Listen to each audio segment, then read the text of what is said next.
For 1,000 years, the obelisk stood in silence on the rocky plains of Kherson, towering 50 meters high, made of a material that defied every known scan, weapon, and theory in the galaxy.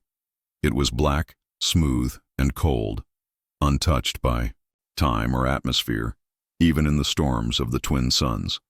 Hundreds of alien civilizations had tried to study it. Some tried to move it with gravity lifts and tractor beams. Others used energy pulses, quantum tethers, or even psychic harmonics. But the result was always the same. It stayed still, unmoved, unbroken, and entirely unbothered. It became a symbol of mystery, frustration, and silent power. Scholars wrote books about it. Pilgrims came to see it. Entire religions were built around it, calling it the Silent Judge. The Galactic Accord eventually gave up, calling it a non-reactive relic, and left a small observation post to monitor it. It might have remained a quiet puzzle forever if not for the arrival of the humans. When Earth was finally invited into the Accord, most humans were too busy admiring advanced tech and alien worlds to care about some immovable rock. But one man, Dr. Elian Rhodes, did care. He was not famous, not enhanced, and not funded by anyone important. He was a simple archaeologist with a love for old things and impossible questions.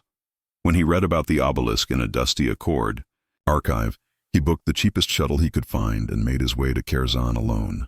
The alien guards at the post laughed when he said he wanted to see the obelisk. "You'll be bored in 5 minutes," one of them told him, handing him a visitor badge. But Elian wasn't there to be entertained. He walked across the gray plateau under a silver sky, the obelisk rising in the distance like a spear driven into the heart of the planet.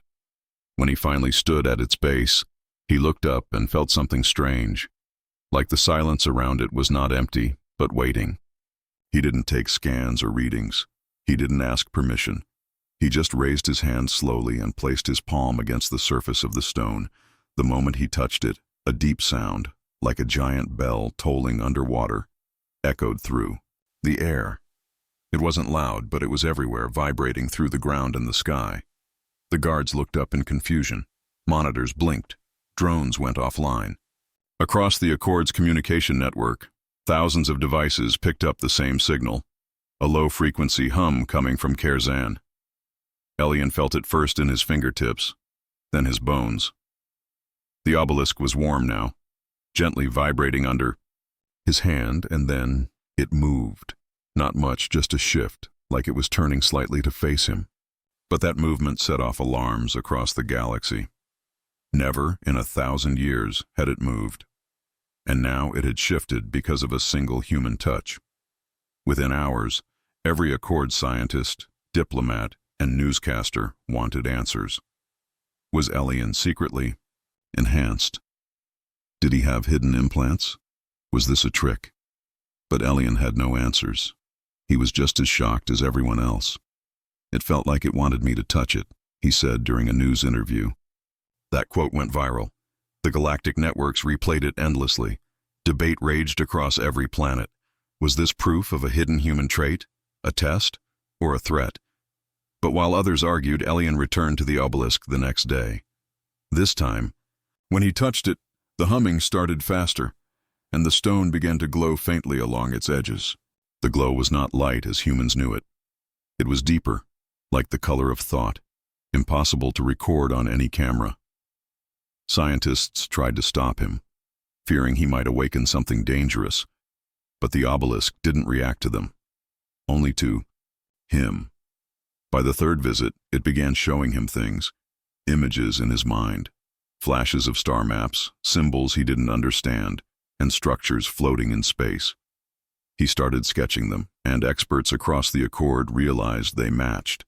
Ancient locations long thought to be natural formations or dead systems. Suddenly, the obelisk wasn't just a puzzle, it was a guide, or perhaps a gate. The more Elian returned, the more it responded. And with each visit, more aliens gathered to watch. Some stood in silence, others prayed, a few protested, claiming humans were unworthy. But the obelisk didn't care. It never responded to fame, power, or force.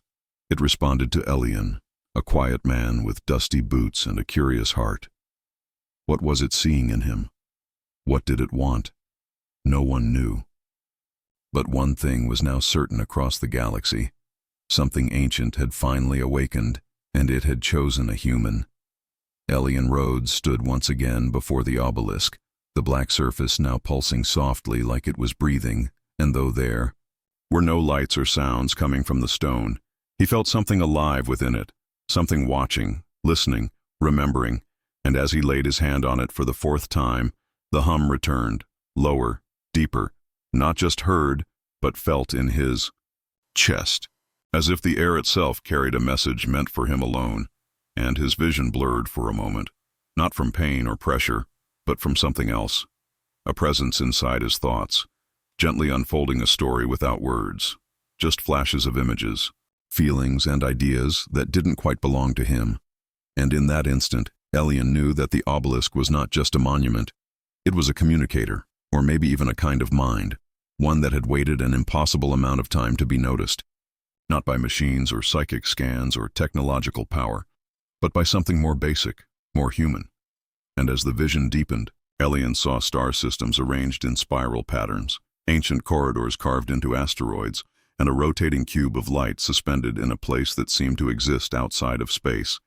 And though he could not explain how, he understood that this cube was a key or a core, something hidden and lost, and the obelisk wanted him to find it, or perhaps needed him to. And just as suddenly as the vision came, it vanished, leaving Elian gasping and unsteady, as if he'd run a marathon without moving an inch, and the crowd behind him, made of curious aliens, diplomats, and skeptical scientists, watched in silence, recording everything but understanding nothing.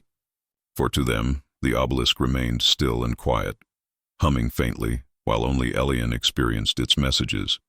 And later, when they questioned him again, poking and scanning, asking if he had implants or a hidden past, he simply shook his head and said, "It's not about what I have, it's about how I listen."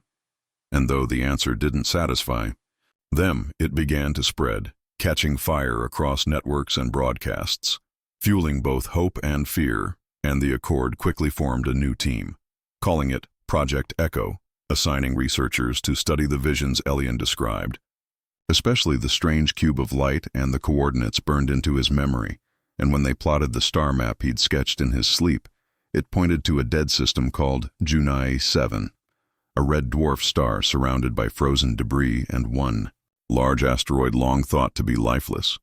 But something about the way the obelisk showed it, always circling back to that one place, suggested there was more hidden there.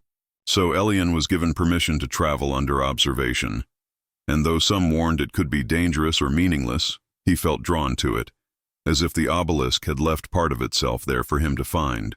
And when he finally arrived after 3 days of hyperspace travel, stepping out onto the cold rock of Junai 7's largest asteroid, everything felt still. Too still, like even the dust hadn't moved in 1,000 years, and the research team scanned the surface again and again, finding only silence and stone, until Elian approached the center ridge, where his boots crunched lightly on untouched ground, and he noticed a strange pattern half buried beneath gray sand, a set of grooves forming a spiral that matched one he'd seen in his vision, and as he knelt and brushed it off, the rock beneath shifted, revealing a small circular hatch made of the same black material as the obelisk itself, and without speaking, Elian placed his hand on it, expecting nothing. But the hatch responded instantly, glowing faintly and opening inward with a hiss of stale air, revealing a tunnel that led deep into the heart of the asteroid. And though the scientists hesitated, Elian did not. He entered the darkness with only a small light on his collar. The tunnel walls smooth and seamless, not built, but shaped, as if grown over time. And after several quiet minutes, he reached a large circular chamber filled with faint blue light, and at its center was the cube, floating, rotating slowly, its surface covered in faint lines and symbols, glowing in patterns Elian somehow recognized even though they made no sense in any known language. And the moment he stepped into the room, the cube stopped spinning and drifted toward him, pausing only inches from his chest before releasing a soft sound that seemed to come from inside his own head. A single word, compatible, and the scientists watching from above could see it now through their drones and feeds. But the cube did not react to them, only to Elian, and when he reached out to touch it, the surface rippled like water, pulling him into another vision.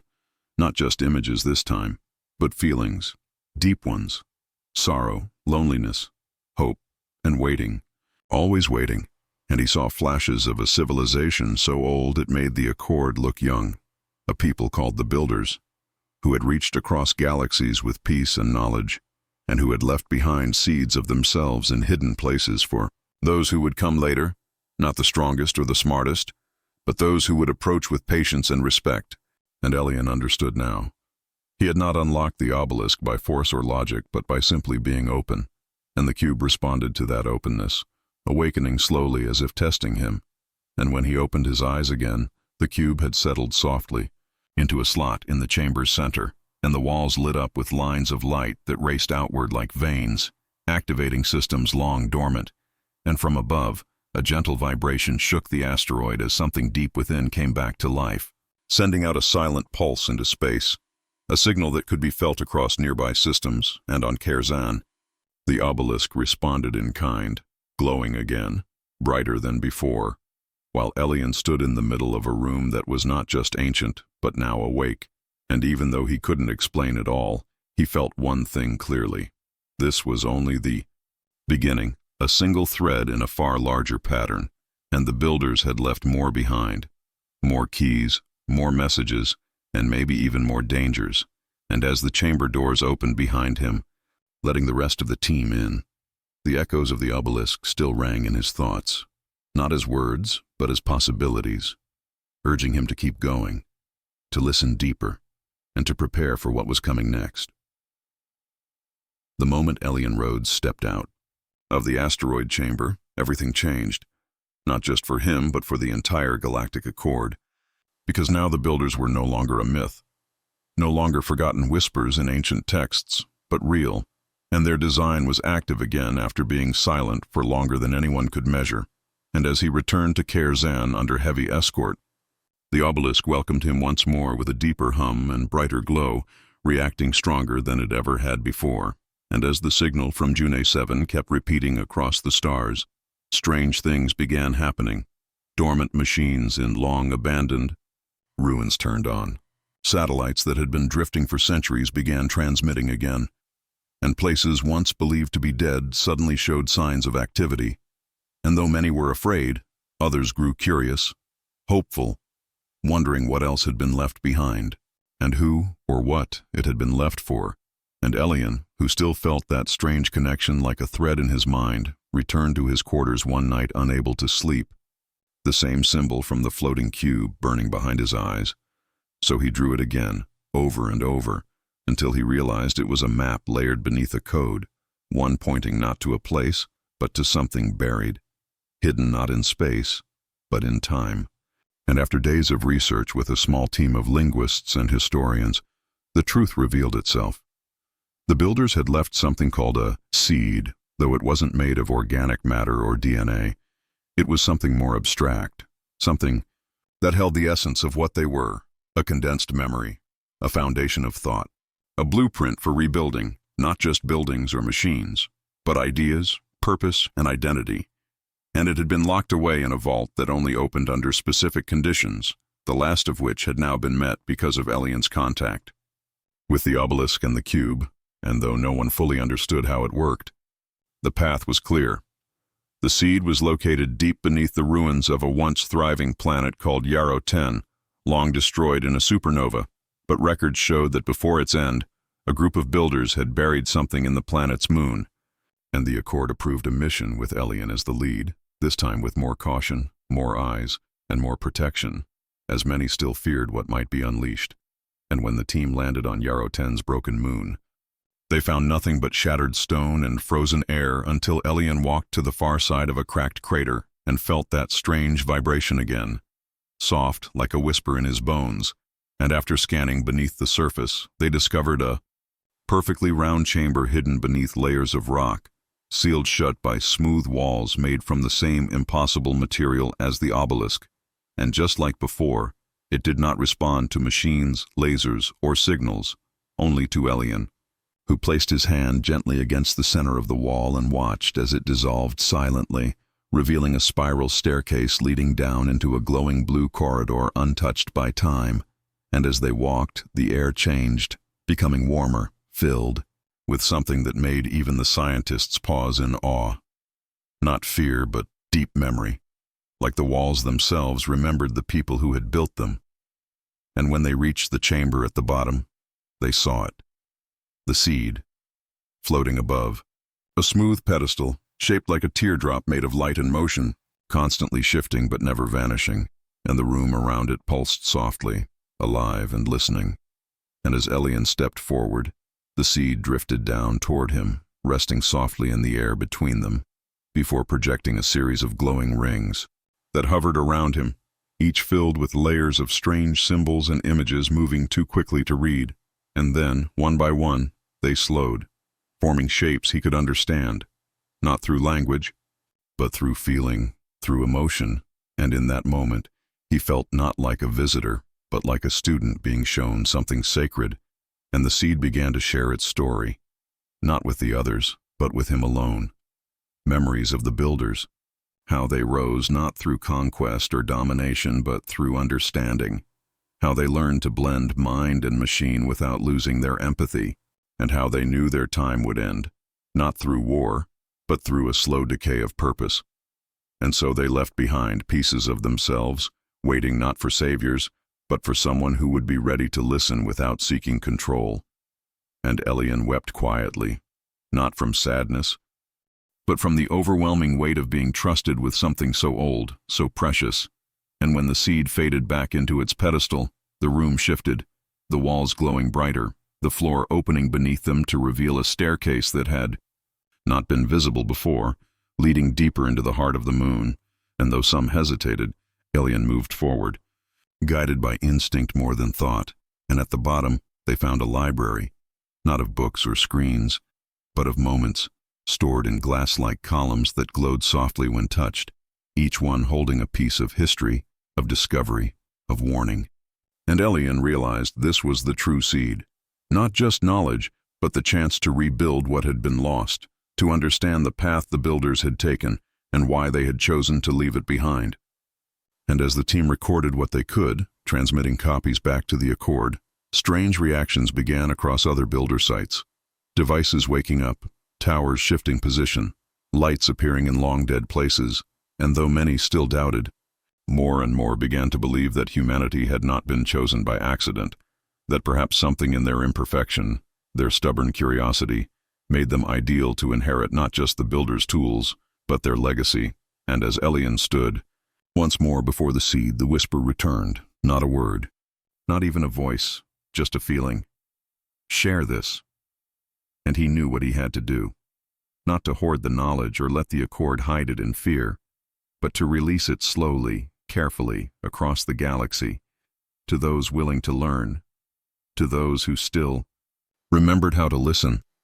Elian Rhodes stood at the edge of something greater than he could understand, and though he had touched the seed and seen the ancient memories, he knew that what came next was not meant to be easy or safe, because now that the seed had awakened, it had triggered something across the stars, a silent call that had been waiting for an answer, and that answer had arrived, not just in one man, but in the moment he chose to listen. And while the Galactic Accord struggled to process the massive wave of data from the Builder Library, strange things began happening throughout the galaxy as forgotten machines in deep space began humming to life. Sealed doors in long-lost ruins unlocked, and pulses of unknown energy echoed across distant systems, creating confusion and fear in some, and awe in others. And every time one of these ancient sites activated, the same pattern followed. Systems that scanned for life would blink, pause, and transmit a symbol. The same symbol engraved inside the seed chamber. A spiral made of light and shadow. And with every signal, Elian felt the thread in his mind tighten, pulling him closer to something still hidden, something waiting to be finished. And as researchers tried to track the next location, the obelisk on Kerzan suddenly flared with bright, colorless light that lit up the entire sky, sending out a wave of resonance that knocked out communications across 3 sectors for 11 full minutes. And when systems came back online, the obelisk had changed. Not in shape or size, but in presence, as if it had shifted from passive to alert. And it wasn't just reacting now, it was preparing. And Elian was the only one it would respond to. So once more he stood before it, unsure of what to expect. And as he placed his hand on its surface, the hum began again, deeper than before, vibrating through his bones, and the visions returned. But this time they were faster, more urgent, showing ancient star charts that changed in real time. Warnings of something rising, something once kept asleep, and Elian saw it clearly in his mind. The Awakening Protocol, a final system built by the builders, meant to trigger only if their legacy had a chance to live again. And it was more than just machines. It was a final test, a last offering, and a great risk, because whatever was hidden behind the protocol had been locked away for a reason. And as he fell back from the vision, the obelisk opened for the first time in history, its surface parting like mist to reveal a narrow entrance glowing from within. And though every sensor scanned it for threats, none found anything, yet no one could enter, only Elian. And as he stepped inside, he felt a strange calm wash over him, as if the walls themselves recognized him, guiding him forward with light that flowed like water along the path, and the hallway led down into a chamber carved into the planet itself, where he found something that made even his breath stop. A massive device, buried deep in stone, its surface alive with shifting lines and slow pulses, and floating above it, a sphere of swirling energy that responded the moment he entered, shifting to match the rhythm of his heartbeat. And as he reached toward it, a voice, not his own, but not entirely alien, filled the chamber, calm and clear, saying, "Do you accept the final stage?" And though Elian didn't know what that meant, something deep inside whispered, "Yes." And the moment he did, the sphere expanded, filling the room with light, and in that light, he saw not destruction, but activation, as energy flowed through ancient lines buried beneath Kerzan and across distant sites connected by pathways no one had ever mapped. And the protocol began to unfold, every builder relic waking up and connecting, like pieces of a system that had been asleep but always ready. And across the galaxy, other humans began reporting strange dreams, shared visions of stars and voices, calling out, and slowly it became clear. The builders had not just left tools, they had left a message encoded in the human mind, something dormant that could only awaken after contact with the right relics. And now that the seed had spoken and the obelisk had opened, the protocol was spreading, not like a virus, but like an idea. And the galaxy watched as the number of sensitive humans grew, each one pulled by the same echo Elian had felt. And while some in the Accord saw it as a threat, others believed it was a beginning. And as the protocol linked more sites, Elian was taken to a new location, this time not guided by coordinates, but by a feeling, a place hidden in the fold, a pocket of folded space known to few, where builder energy had pooled for centuries, sealed and untouched. And the moment his ship dropped out of warp, it became clear something massive lay ahead, a structure the size of a city, floating alone in the darkness, shaped like a spiral with a hollow center, slowly rotating and covered in glowing lines that lit up the moment Elian arrived. And as they approached, the structure opened silently, allowing only him to enter, and once inside, he found himself walking through corridors that felt like dreams, changing colors, shifting shapes, walls that pulsed with memory, and a central chamber where the final piece waited, a memory core filled with builder consciousness, fragments, stored across time, seeking a host not to control, but to speak through. And when Elian reached the core, he felt every thought at once, millions of voices that did not speak but simply shared, showing him truths about the past, the fall, and the hope they had left behind. And it was here that the protocol made its purpose clear, not to give power, but to ask a question. Could their mistakes be avoided? Could new minds learn from the old, or would the same path repeat? And as Elian stood there, filled with memory and light, he gave his answer, not with words, but with the choice to continue, to share, to teach. And as the core accepted his answer, the structure released a final signal, one that reached every active builder site, every seed, every hidden vault, and the galaxy changed in a way that could not be undone. Because now the awakening protocol was complete, and though no one fully understood what would come next, all eyes turned to the stars, where something old had returned and had chosen to begin again. Elian Rhodes had become something more than just a man. He was now a bridge between what had been forgotten and what had begun to rise again, and as the awakening protocol echoed across the galaxy, reaching ancient builder sites calling out, to minds ready to hear, Elian found himself caught between two currents, one pulling him forward into a future full of questions, and one tugging gently backward toward something that had always been hidden, waiting not to be discovered, but to be remembered, and it started with a signal unlike any before, one that didn't come from a builder site, but from deep space, uncharted, cold, empty by all known scans, until it suddenly wasn't, because now something pulsed in the darkness, something sending a reply not just to the obelisk or the seed, but to Elian himself, as if whatever was out there had been listening all along and now decided it was time to speak. And though the Accord argued, worried that this signal could be a trap or worse, Elian knew with a strange certainty that it wasn't a threat but a message, and he followed it with a small team in a quiet ship through old routes and folded space, arriving at a region known as the Echo Belt, a place where no light reached and where even probes lost signal.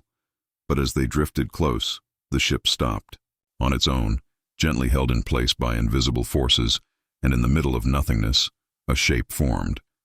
Not from metal or stone, but from light, rising slowly into view, massive and ancient, shaped like a reaching hand, open and still, and as the ship moved toward it, every system went dark except one, the builder interface linked to Elian's mind, glowing brighter than it ever had before.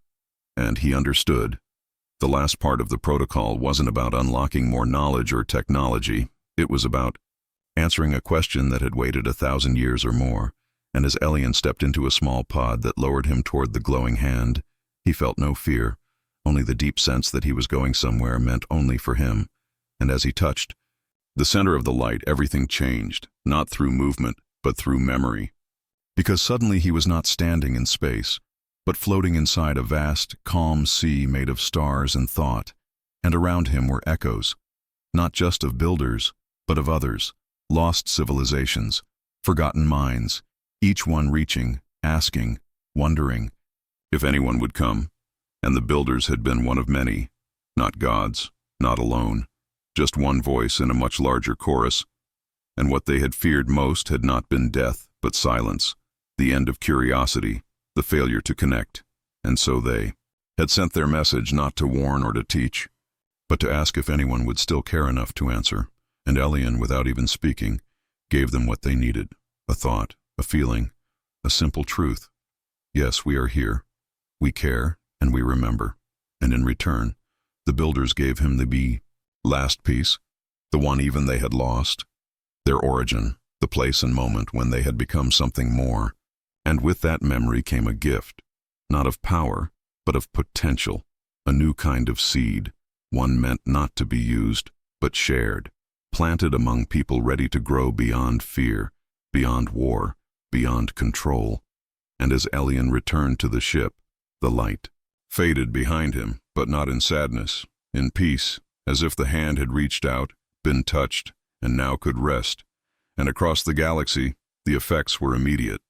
Builder structures settled, their lights dimmed, their energy now calm, no longer testing or scanning, but simply existing. And humans, especially those touched by the protocol, began to dream more clearly, not in chaos but in harmony, seeing visions not of machines or war, but of unity, of building, not cities, but bridges, not weapons, but connections. And the Accord, once divided, found itself drawn together by what Elian brought back. A map not of stars, but of stories, showing paths forward through memory and trust. And though many still did not understand, they no longer feared, because the change had come gently, not by force but by choice.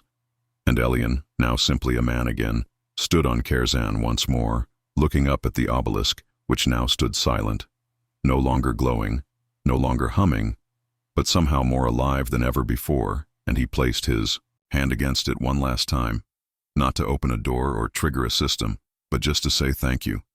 And in the stillness that followed, he smiled, because he knew that somewhere out there, across stars and time, a hand had reached, and a hand had reached back.